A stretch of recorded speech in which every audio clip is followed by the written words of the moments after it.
Hello guys, कैसे हैं आप लोग। आप लोगों का अपने चैनल होम साइंटिस्ट क्रिएटर पर स्वागत है। तो गाइस, आज हम लोग खाद्य प्रसंस्करण और प्रौद्योगिकी की थ्योरी क्लास करेंगे और होम साइंस क्लास 12th का ये टॉपिक है और इसकी सारी टर्मिनोलॉजी हम लोगों ने एक क्लास में कवर कर ली थी। तो आज इसकी थ्योरी क्लास करेंगे और ये टॉपिक बहुत ही इंपॉर्टेंट है। इससे बहुत सारे क्वेश्चन और टॉपिक वाइज क्वेश्चन जो है आपके एग्जाम में पूछे जाते हैं और इसके बहुत सारे टर्म्स हैं जो MCQ फॉर्म में आपके चैप्टर में आते हैं और इसके बहुत सारे ऐसे टर्म हैं जो MCQ क्वेश्चन में इसके सन, जैसे कि पाश्चुरीकरण क्या है, किसने दिया, डिब्बाबंदी क्या होती है और किसने दिया, ऐसे टर्म बहुत सारे आपके एग्जाम में क्वेश्चन वाइज पूछे जाते हैं। तो गाइस, इस क्लास को पूरा कवर करिएगा। इसके बाद हम लोग जितनी टर्मिनोलॉजी करी है उससे और इस थ्योरी क्लास से संबंधित सारे MCQ क्वेश्चन कर लेंगे, जिसके माध्यम से आपके एग्जाम में आने वाले सारे क्वेश्चन बहुत ही आसानी से सॉल्व हो जाएंगे और आप लोग अपने एग्जाम को में बहुत अच्छा जो प्रिपरेशन करे हैं उसका प्रदर्शन कर पाएंगे। तो आइए देखते हैं थ्योरी क्लास में। पहले देखते हैं कि खाद्य प्रसंस्करण और प्रौद्योगिकी का विकास कैसे हुआ, कब शुरू हुई और कब से भारत में इसका प्रयोग हो रहा है। तो आइए यहाँ से देखते हैं। पहला है, प्राचीन काल से भारत में खाद्य पदार्थों को विभिन्न कारणों से संसाधित किया जाता रहा है। तो जो खाद्य प्रौद्योगिकी और तकनीकी है, ये प्रसंस्करण की जो प्रक्रिया है वो प्राचीन काल से ही भारत में क्या है, विभिन्न खाद्य पदार्थों को के कारणों से संसाधित किया जाता है। विभिन्न खाद्य पदार्थों को विभिन्न कारणों से संसाधित करके जो है बहुत लंबे समय तक उन्हें सुरक्षित रखा जाता रहा है। प्रारंभ में खाद्य पदार्थों का संसाधन उनकी सुपाच्यता और निरंतर आपूर्ति बनाए रखने के लिए किया जाता था। सबसे पहले जो है खाद्य प्रसंस्करण और प्रौद्योगिकी का प्रयोग संसाधनों की सुपाच्यता और निरंतर आपूर्ति को बनाए रखने के लिए किया गया। लेकिन आज क्या है, इसकी बढ़ती मांग के कारण खाद्यों को संसाधित करने के लिए इसकी बढ़ती मांग के कारण खाद्यों को संसाधित करने की नई तकनीकी एवं विधियों का प्रयोग किया जा रहा है, जिनसे बने बनाए खाद्य पदार्थों को बड़े पैमाने पर तैयार किया जाता है, जैसे बिस्किट, ब्रेड, तैयार सब्जियां, अल्पाहार आदि। लेकिन जैसे जैसे भारत में विकास होता गया वैसे वैसे नई नई तकनीकों का भी विकास होता गया और खाद्य उत्पादन की तकनीकों के साथ साथ बहुत सारे नए नए उत्पादों का भी विकास होता गया। तो इस बढ़ती हुई मांग के कारण खाद्यों को संसाधित करने की नई तकनीक एवं नई विधियों का प्रयोग किया जा रहा है, क्योंकि जैसे ही उपभोक्ताओं की मांग बढ़ रही उसी के अनुसार उन्हें उपभोग की वस्तुओं और उत्पादन की वस्तुओं का उपभोग करने के लिए, उनकी मांगों को पूरा करने के लिए खाद्यों को संसाधित करने की आवश्यकता है और इनका संसाधन इन नई तकनीकों के माध्यम से और विधियों का प्रयोग करके ही किया जा सकता है, जिनसे बने बनाए खाद्य पदार्थों को बड़े पैमाने पर तैयार किया जा रहा है। और इन दोनों तकनीकों का यूज करके जो बने बनाए खाद्य पदार्थ हैं उन्हें बहुत बड़े पैमाने पर तैयार किया जा रहा है, ताकि उपभोक्ताओं की बढ़ती हुई मांग को पूरा किया जा सके। तो ऐसे खाद्य पदार्थों में कुछ हैं, जैसे कि बिस्किट है जो बहुत बड़ी मात्रा में बनाए जाते हैं उपभोक्ताओं की मांगों को पूरा करने के लिए, ब्रेड हो गया, तैयार सब्जियां हो गई, अल्पाहार आदि। तो ये सारी चीज़ें हैं जो खाद्य तकनीकी और प्रसंस्करण प्रक्रिया के द्वारा नई तकनीकी एवं विधियों का प्रयोग करके बहुत अधिक मात्रा में बढ़ती हुई मांगों को पूरा करने के लिए बनाई जाती हैं। आगे देखते हैं कि खाद्य संसाधन और तकनीकी प्रौद्योगिकी का विकास किस प्रकार से हुआ। तो अभी हम लोगों ने जान लिया कि प्राचीन भारत में किस प्रकार से था। आप जानते हैं कि आधुनिक भारत में इसका विकास किस तरीके से हो रहा है। तो आइए देखते हैं गाइस। 1810 ईस्वी में निकोलस एपर्ट द्वारा खाद्य पदार्थों को डिब्बों में बंद करने की प्रक्रिया को विकसित करना एक निर्णायक घटना थी। तो आपसे ये क्वेश्चन पूछा जाता है कि डिब्बाबंदी प्रक्रिया किसने लाई और कब लाई, किस सन में लाई। तो इसे 1810 में निकोलस एपर्ट के द्वारा लाया गया था। तो डिब्बाबंदी प्रक्रिया को सबसे पहले 1810 में निकोलस एपर्ट जी के द्वारा विकसित किया गया था और एक निर्णायक घटना थी जिस घटना को देख के निकोलस एपर्ट ने 1810 में डिब्बाबंदी प्रक्रिया को लागू करी। अगला है 1864 में लुईस पास्चर द्वारा अंगूरी शराब के खराब होने पर पहला प्रयास था और अंगूरी शराब के खराब होने पर पहला प्रयास सन 1864 में किसने किया था, तो लुई पास्चर ने किया था और इन्होंने ही पाश्चुरीकरण विधि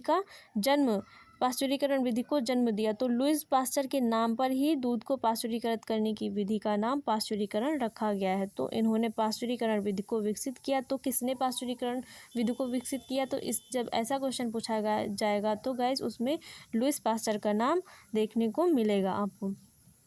पास्चर ने अल्कोहल, सिरका, अंगूरी शराब के अतिरिक्त दूध के खट्टे होने पर भी शोध किया। और जब पास्चर ने अल्कोहल, सिरका, अंगूरी शराब के अतिरिक्त जब दूध के खट्टे होने पर शोध किया, तब जब इस शोध को इन्होंने किया तभी ही इन्होंने पास्चुरीकरण विधि का विकास किया। और दूध के खट्टे होने पर किस वजह से खट्टा होता है और उसे खट्टे होने से किस प्रकार से बचाया जा सकता है, इस प्रक्रिया को रोकने के लिए इन्होंने पास्चुरीकरण विधि का विकास किया। तो पास्चुरीकरण विधि का विकास किसने किया था? तो लुईस पास्चर ने किया था। और अंगूरी शराब के खराब होने पर पहला प्रयास किसने किया था?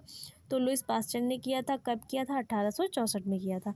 तो गाइस आप लोगों को ये समझ में आ गया होगा। आगे देखते हैं कि क्या है इसमें, आगे से किस प्रकार से हम लोग समझ सकते हैं। तो इसमें है कि खाद्य पदार्थों के वर्ग। तो आइए हम लोग खाद्य पदार्थों के वर्ग देख लेते हैं कि किन किन वर्गों में खाद्य पदार्थों को बांटा गया है। तो खाद्य पदार्थों को 3 वर्गों में बांटा गया है। पहला है विकार्य, दूसरा है अर्धविकार्य खाद्य पदार्थ, तीसरा है अविकार्य खाद्य पदार्थ। विकार्य खाद्य पदार्थ वो होते हैं जो इनका दूसरा नाम होता है नाशवान खाद्य पदार्थ। ऐसे खाद्य पदार्थ जो बहुत ही जल्दी खराब होने लगते हैं। तो विकार्य खाद्य पदार्थ वे खाद्य पदार्थ होते हैं, ऐसे खाद्य पदार्थ 1 से 2 दिन में जितने भी खाद्य पदार्थ खाने वाले खाद्य पदार्थ होते हैं, उपभोक्ताओं के द्वारा उपभोग करने वाली ऐसी वस्तुएं जो 1 से 2 दिन में खराब हो जाती हैं, वो विकार्य खाद्य पदार्थ या नाशवान खाद्य पदार्थ में आते हैं। तो जैसे है दूध, दही, मछली व मांस आदि, ये ऐसे खाद्य पदार्थ हैं जो 1 से 2 दिन के बाद अगर उन्हें सही प्रक्रिया के द्वारा प्रसंस्करण के द्वारा नहीं रखा गया तो 1 से 2 दिन के अंतराल पर ही खराब होने लगते हैं। इसलिए इन्हें नाशवान खाद्य पदार्थ या विकार्य खाद्य पदार्थ की श्रेणी में रखा गया है। अगला है अर्धविकार्य खाद्य पदार्थ। इन्हें अर्धनाशवान खाद्य पदार्थ भी कहा जाता है। तो ये खाद्य पदार्थ 1 से 2 सप्ताह तक सही स्थिति में रह सकते हैं और उसके बाद ये खराब होने लगते हैं। तो इन्हें अर्धनाशवान पदार्थ, इसलिए इन्हें अर्धनाशवान पदार्थ की श्रेणी में रखा गया है या अर्धविकार्य खाद्य पदार्थ कहा गया। और इसमें आता है फल और सब्जियां आदि। जो फल हैं और सब्जियां हैं ये ऐसे खाद्य पदार्थ हैं जो 1 से 2 सप्ताह के बाद खराब होने लगते हैं, इसलिए इन्हें अर्धनाशवान खाद्य पदार्थ की श्रेणी में रखा गया है। अगला है अविकार्य खाद्य पदार्थ। अविकार्य खाद्य पदार्थ या अनाशवान खाद्य पदार्थ इन्हें कहा जाता है। तो ये खाद्य पदार्थ ऐसे खाद्य पदार्थ होते हैं जो 1 वर्ष तक भी क्या होते हैं, ये खराब नहीं होते और 1 वर्ष तक इन खाद्य पदार्थों को सुरक्षित रखा जा सकता है। तो ऐसे खाद्य पदार्थों की श्रेणी में आएंगे जैसे चावल है, गेहूं है, दालें हैं, तिलहन है, जिनकी नमी को पूर्णतः सुखा करके उन्हें 1 से 2 वर्षों तक लंबे समय तक उन्हें सुरक्षित रखा जा सकता है। तो ऐसे खाद्य पदार्थ अनाशवान खाद्य पदार्थ में आते हैं जिन्हें बहुत ही लंबे समय तक सुरक्षित रखा जा सकता है। तो गाइस आप लोगों को इतना समझ में आ गया होगा। आगे देखते हैं। तो गाइस हम लोगों ने खाद्य पदार्थों की वर्ग जान लिए, कितने वर्गों में उन्हें बांटा गया है ये भी जान लिया। तो अब कुछ इंपॉर्टेंट पॉइंट जान लेते हैं कि खाद्य पदार्थ क्यों खराब होते हैं और किस वजह से खराब होते हैं। तो भोज्य खाद्य पदार्थों को नष्ट करने वाले सूक्ष्म जीव जीवाणु, कवक, ईस्ट और फफूंदी हैं। तो जो भोज्य खाद्य पदार्थों को खराब करते हैं, नष्ट करते हैं, उसमें आएगा सूक्ष्म जीव आएगा, जीवाणु आएगा, कवक आएगा और ईस्ट। और इसके अलावा फफूंदी, ये ऐसे सूक्ष्म जीव हैं जो खाद्य पदार्थों को नष्ट कर देते हैं। सूक्ष्म जीव अनुकूल परिस्थितियों में शीघ्रता से बढ़ते हैं। जीवाणु अधिक प्रोटीन युक्त खाद्य पसंद करते हैं। जो सूक्ष्म जीव होते हैं वो अनुकूल परिस्थितियों में शीघ्रता से बढ़ते हैं। जैसे उन्हें उनके जीवन के अनुकूल वातावरण मिलेगा, वो उस वातावरण में बहुत तेज़ी से ग्रोथ करते हैं गाइस। और जीवाणु जो होते हैं वो अधिक प्रोटीन युक्त खाद्य पदार्थ पसंद करते हैं। जो जीवाणु होते हैं वो जो ज़्यादा प्रोटीन वाले खाद्य पदार्थ होते हैं उनको बहुत जल्दी नष्ट करते हैं। तो ज़्यादा प्रोटीन वाले खाद्य पदार्थ कौन से होंगे? जैसे कि मांस, मछली, अंडे, डेयरी उत्पाद, ये प्रोटीन वाले पदार्थ होते हैं। तो इन पर जीवाणुओं का प्रभाव बहुत जल्दी होता है और अतिशीघ्र ये क्या करते हैं, ऐसे खाद्य पदार्थों को नष्ट कर देते हैं। तो ये अत्यंत जोखिम वाले खाद्य पदार्थ कहलाते हैं। तो ऐसे खाद्य पदार्थ अत्यंत जोखिम वाले खाद्य पदार्थ कहलाते हैं। तो गाइस ये क्वेश्चन बन सकता है कि अत्यंत जोखिम वाले खाद्य पदार्थ कौन से खाद्य पदार्थ होते हैं? तो आप लोग ये आंसर करेंगे जो प्रोटीन युक्त खाद्य पदार्थ होते हैं वो अत्यंत जोखिम वाले खाद्य पदार्थ होते हैं। और उसमें आप लोग ये मांस, मछली, अंडा ये लिख सकते हैं। तो जीवाणु जो होते हैं 5 से 7 डिग्री ताप पर वृद्धि करते हैं। जो जीवाणु होते हैं उनका एक निश्चित तापमान होता है कि वो इस टेम्परेचर पर बहुत तेज़ी से, बहुत शीघ्र गति से क्या करते हैं, अपनी संख्या को बढ़ाते हैं और खाद्य पदार्थ को नष्ट कर देते हैं। तो जो जीवाणु होते हैं वो 5 से लेकर 7 डिग्री सेल्सियस ताप पर वृद्धि करते हैं। अगला देखते हैं गाइस क्या है, आगे है खाद्य पदार्थों को नष्ट होने से बचाने की विधियाँ।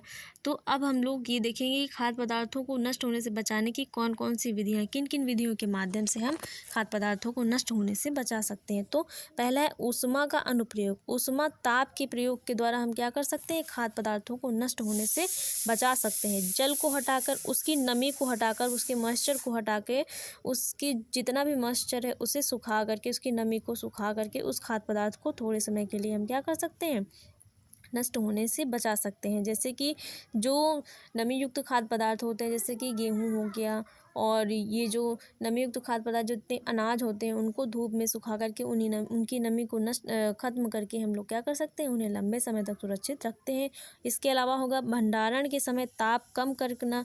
तो भंडारण के समय इसमें हो सकता है, जैसे कि भंडारण के समय क्या कर सकते हैं, टेम्परेचर को कम करके फ्रीजर में जो फ्रीजर्स बहुत बड़े बड़े होते हैं, स्टोरेज, कोल्ड स्टोरेज होते हैं, उसमें कम तापमान पर खाद्य पदार्थों को रख के उनका टेम्परेचर होता है उस टेम्परेचर से उनके कम तापमान पर रखकर उन्हें बहुत लंबे समय तक सुरक्षित रखा जा सकता है। अगला है पीएच को कम करके, उनका जो पीएच है उसको कंट्रोल करके क्या कर सकते हैं, उस खाद्य पदार्थ को नष्ट होने से बचाया जा सकता है। अगला है ऑक्सीजन और कार्बन डाइऑक्साइड की उपलब्धता पर नियंत्रण। जो अगर खाद्य पदार्थों को नष्ट होने के लिए उनके अनुकूल सूक्ष्म जीवाणुओं को वातावरण मिलेगा तो वो उस पर बहुत जल्दी से असर करते हैं। तो अगर उन्हें ऑक्सीजन और कार्बन डाइऑक्साइड की उपलब्धता पर नियंत्रण कर लिया जाए तो खाद्य पदार्थ को नष्ट होने से बचाया जा सकता है। तो ये खाद्य पदार्थों को नष्ट होने से बचाने की विधियाँ थी। अगला देखते हैं कि खाद्य पदार्थों का वर्गीकरण कितने भागों में किया गया है। तो खाद्य पदार्थों का वर्गीकरण गाइस हम लोग यहाँ से देखेंगे। खाद्य पदार्थों का वर्गीकरण में पहला वर्ग है न्यूनतम संसाधित खाद्य पदार्थ। और न्यूनतम संसाधित खाद्य पदार्थ कौन से होते हैं, तो इसकी लाइन से हमें समझ में आ रहा है कि न्यूनतम, जिसमें बहुत ही कम मात्रा में संसाधित जिसे किया गया, जिसमें बहुत ही कम मात्रा में क्या किया है, प्रोसेस किया गया, तो कम से कम संसाधित खाद्य पदार्थ होते हैं जिसे ताज़े खाद्य पदार्थों की गुणवत्ता बनी रहती है। ऐसे खाद्य पदार्थ वो खाद्य पदार्थ होते हैं जिनमें बहुत ही कम प्रोसेसिंग करी जाती है खाद्य पदार्थ को सुरक्षित रखने के लिए। और ऐसे खाद्य पदार्थ जो होते हैं उनकी जो खाद्य पदार्थों की ताज़ी गुणवत्ता है वो बनी रहती है। प्रक्रियाएं इसमें कौन कौन सी प्रक्रिया करी जाएंगी, साफ़ करना, काट छाँट कर अलग करना, छीलना, पतले टुकड़े करना, प्रशीतन ताप पर भंडारण करना। तो इन प्रक्रियाओं के द्वारा बहुत ही कम न्यूनतम संसाधित खाद्य पदार्थों में इन प्रक्रियाओं के द्वारा उसे सुरक्षित रखा जा सकता है। अगला है संरक्षित खाद्य। तो संरक्षित खाद्य कौन से होते हैं, संरक्षित खाद्य में क्या आएगा गाइस, संरक्षित खाद्य कौन कौन से होते हैं, इन संरक्षण विधियों के प्रयोग से उत्पादों के गुणों में अधिक परिवर्तन नहीं होता है। जो संरक्षित खाद्य पदार्थों की विधि होती है उसमें इस विधि के माध्यम से जो खाद्य पदार्थ है उसकी जो गुणवत्ता है, जो उसकी क्वालिटी, उसमें कोई भी परिवर्तन अधिक नहीं किया जाता है। जैसे कि हिम प्रशीतित मटर, जो मटर आता है उसे फ्रोजन मटर, उसे कोल्ड स्टोरेज में बहुत एकदम ज़ीरो टेम्परेचर फ्रीज में स्टोर करके रखा जाता है, फ्रीजर हिम शीतल मटर कहलाता है। तो निर्जलीकृत सब्जियां हैं जिनके जल को कम करके, उनकी आर्द्रता को, नमी को कम करके उन्हें लंबे समय तक सुरक्षित रखा जा सकता है। डिब्बाबंद फल जो होते हैं वो संरक्षित खाद्य पदार्थ की श्रेणी में आते हैं। अगला है विनिर्मित खाद्य पदार्थ। तो विनिर्मित खाद्य पदार्थ किसे कहा गया है, विनिर्मित खाद्य पदार्थ वे खाद्य पदार्थ होते हैं जिनसे क्या करता है, दूसरे कच्चे खाद्य पदार्थों को नष्ट होने से बचाया जा सकता है। तो जैसे नमक, शक्कर, तेल या रासायनिक संरक्षकों का उपयोग किया जाता है। विनिर्मित खाद्य पदार्थों के जो खाद्य पदार्थ होते हैं उनके प्रयोग के द्वारा, कच्चे खाद्य पदार्थों के प्रयोग के द्वारा कच्चे खाद्य पदार्थों को नष्ट होने से बचाया जा सकता है, जैसे कि नमक, शक्कर और तेल। इसके अलावा रासायनिक संरक्षकों के द्वारा जिन खाद्य पदार्थों को नष्ट होने से बचाया जा सकता है वो है अचार, जैम, मुरब्बा, शरबत, पापड़। इसमें जो भी खाद्य पदार्थ होते हैं उसमें कच्चे खाद्य पदार्थों को मिला करके इन विनिर्मित खाद्य पदार्थ की विधि के द्वारा इन खाद्य पदार्थों को नष्ट होने से बचाया जा सकता है। और जैसे अचार बना के, कच्चे आम का अचार बना के उसमें सरसों का तेल, नमक और ये सब डाल के उसे बहुत ही लंबे समय तक संरक्षित किया जा सकता है। इसके अलावा जैम में शक्कर का प्रयोग किया जाता है और मुरब्बा, इसमें भी शक्कर का प्रयोग किया जाता है। जैम फलों के गूदों से बनाया जाता है गाइस, और जो जेली होती है वो फलों के रस से बनाई जाती है। तो ये भी आप लोग जान लीजिए। तो विनिर्मित खाद्य पदार्थ होते हैं वो होते हैं जिनके प्रयोग से एक नए खाद्य पदार्थ का निर्माण करके उस खाद्य पदार्थ को उसकी गुणवत्ता को नष्ट किए बिना बहुत ही लंबे समय तक सुरक्षित रखा जा सकता है। अगला है फार्मूलाबद्ध खाद्य। तो फार्मूलाबद्ध खाद्य कौन कौन से होते हैं? ये अलग अलग अवयवों के मिश्रण और प्रसंस्करण द्वारा तैयार किए जाते हैं।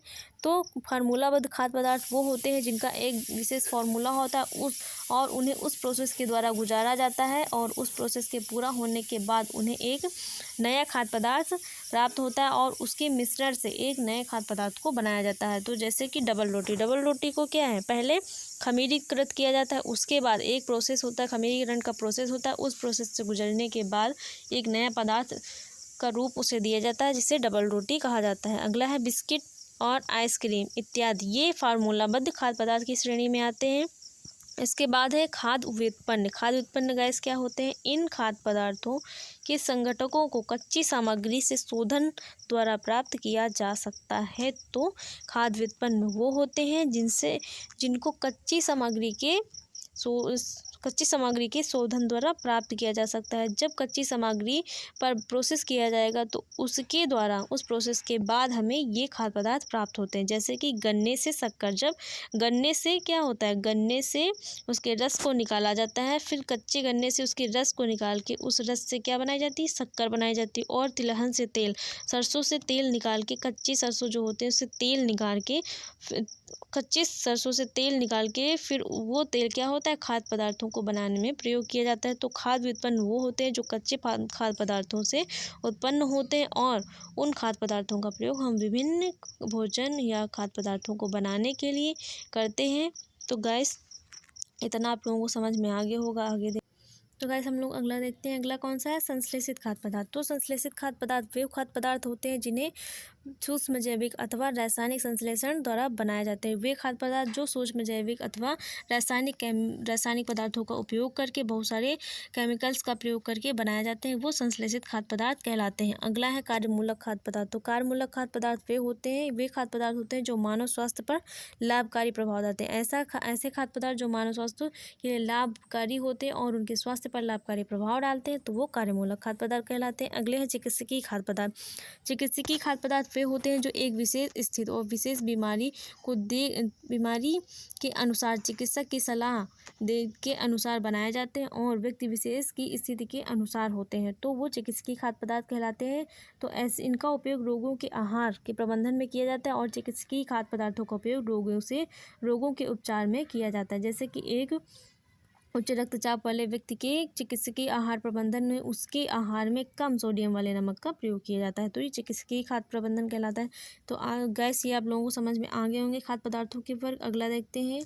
अगला कौन सा है? अगला है खाद्य प्रौद्योगिकी का महत्व। तो हम लोग अब चैप्टर कंप्लीट करने वाले हैं, बस थोड़ा सा बचा है गैस। खाद्य प्रौद्योगिकी का महत्व समझ लेते हैं, ये क्या होता है और इसमें क्या बताया गया है, ये क्यों आवश्यक है। तो खाद्य प्रसंस्करण और प्रौद्योगिकी का महत्व। भारतीय खाद्य उद्योग संसाधित खाद्यों के प्रमुख उत्पादन के रूप में उभरा है और 6% GDP सकल घरेलू उत्पाद की आकार की दृष्टि से 5वें स्थान पर है। जो भारत है वो 6% GDP सकल घरेलू उत्पाद की आकार की दृष्टि से 5वें स्थान पर है। अपना भारत देश 6% GDP मतलब सकल घरेलू उत्पाद के दृष्टि से देखते हुए 5वें स्थान पर रखा गया है। भारतीय खाद्य सुरक्षा एवं मानक प्राधिकरण FSSAI ने नमक, गेहूं के आटे और दूध और तेल जैसे खाद्य पदार्थों के लिए मानक निर्धारित किए हैं। तो FSSAI ने किसके लिए मानक निर्धारित किए हैं, तो ये क्वेश्चन गैस पूछा जाता है। तो अगर पूछा जाएगा किसके लिए FSSAI ने मानक निर्धारित किए हैं, तो वो नमक, गेहूं, आटा, दूध, तेल जैसे खाद्य पदार्थों के लिए मानक निर्धारित किए हैं। और ये भी पूछा जाता है कि भारत देश का GDP कितना प्रतिशत खाद्य पदार्थों पर व्यय कर रहा है, तो GDP कितना 6% खाद्य पदार्थों पर व्यय करता है। और अपने भारत का खाद्य पदार्थों की दृष्टि से प्रमुख उत्पादन में कौन सा स्थान है, तो 5वां स्थान है गाइस। तो ये आप लोग कुछ इंपॉर्टेंट पॉइंट है जिनको ध्यान में रखिएगा। इसके आगे है